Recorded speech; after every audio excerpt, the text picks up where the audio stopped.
Today we're heading back in the lands of Attirium so as to encounter one of the best anointed magic users, Seraphine, Lady of the Emberfrost.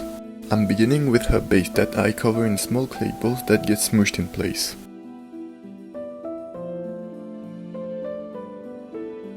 Once done, I can actually start working on Seraphine, beginning, as always, with the boots and working my way up.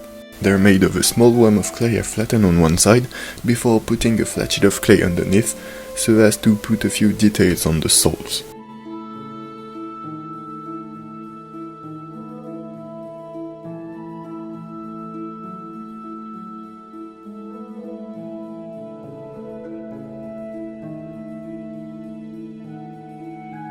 When the boots are blended with the rest, I can start working on the trousers.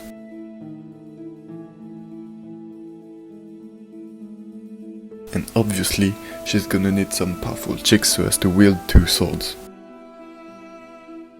This is the part where I realized that I genuinely don't understand women, since the curves are way smoother than the classic man silhouette I usually go for. But I really needed a woman because I wanted a graceful scene, and I already thought a while ago about this character. Anyway, with the curves curved, I can add a few wrinkles and folds in the fabric.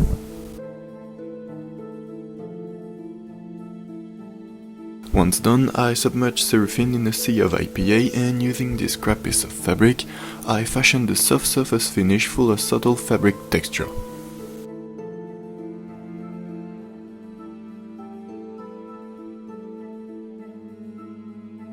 And with the legs done, it's time to tackle the upper body, beginning with two plump pieces of clay. I pinch, pare and perfect their shape until I'm pleased with the process.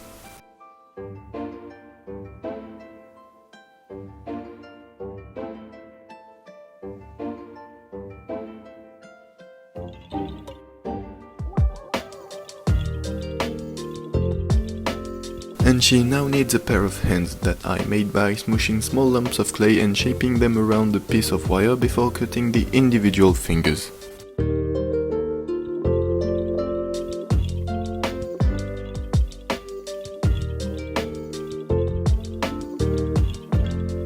With the hands in place, I can finish the upper half of Seraphine's body and add a few wrinkles in the fabrics for good measure.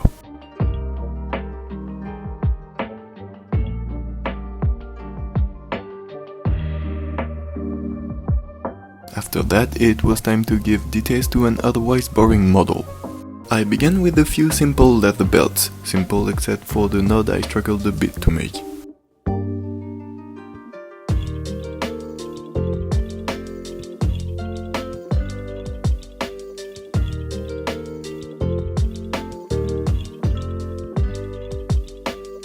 And with the belts in place, I can give a bit more interest to the topmost part of the model via this happy little cloak I made removable in an effort not to hate myself when I began painting.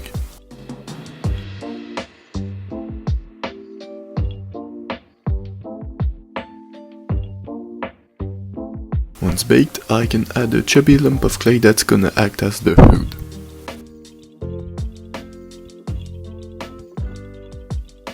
The sculpture is now all but finished and just needs a head, and I was really dreading this part. But to my surprise, I somehow managed to get a somewhat decent result. The only problem is that it took me 4 tries because I could not get a face that was not clearly a man's face. But apart from that, I am quite proud of this head.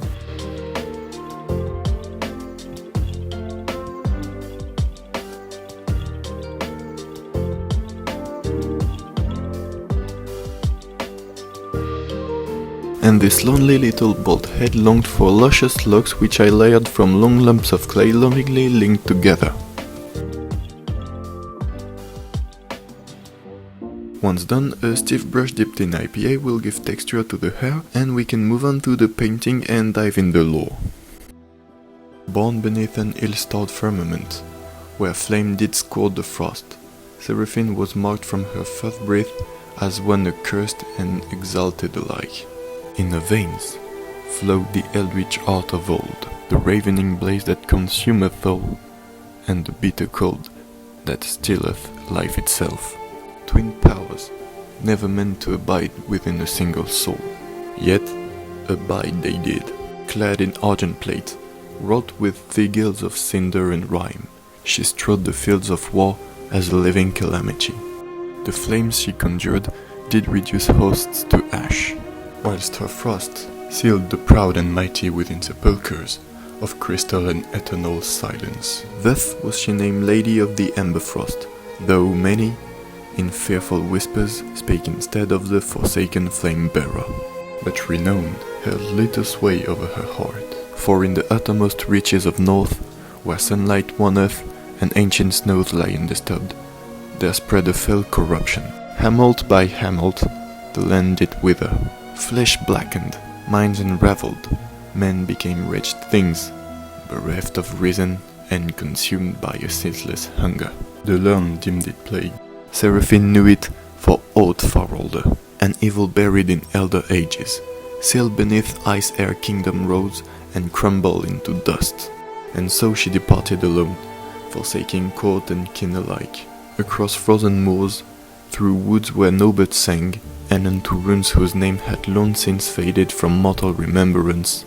She journeyed in search of the accursed source, for she alone wielded both that which burneth and that which endureth. Yet, deep beneath her breast, lingered a dreadful dread, that the corruption she thought to vanquish was not merely awakening, but calling unto her. And that's the story of this model. I hope you liked it. I took a bit more time than I usually do and I really like it.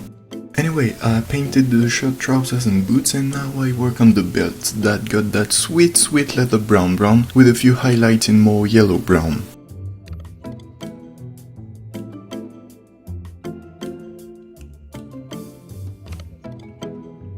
For the cloak, I wanted to paint it with very watery coats so as to keep the zenithal highlight visible, no matter how many layers I would need. Never mind, I got bored after 5 coats and switched my brush for a beauty blender, applying lighter greens on higher spots, and the result is really pretty looking, I think.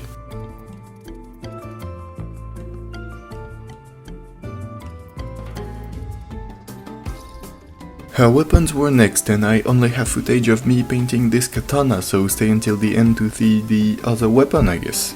I wanted to use the non-metallic metal technique once again, so I biscoated the blade in a crimson red and blended it progressively more yellow, reds and oranges.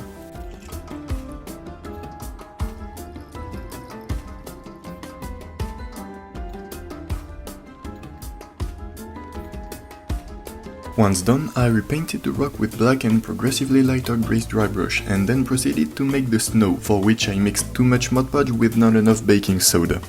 And once it's set, I applied some more Mod Podge before sprinkling some more baking soda over it so as to add texture to the snow.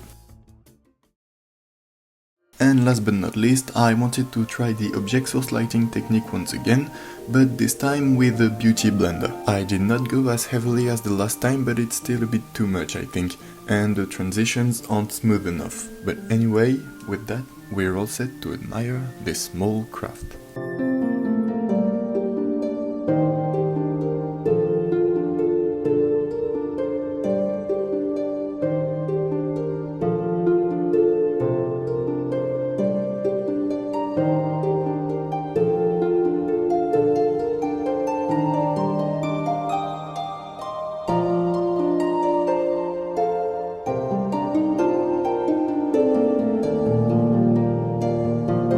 Let me know what you think. Cheers.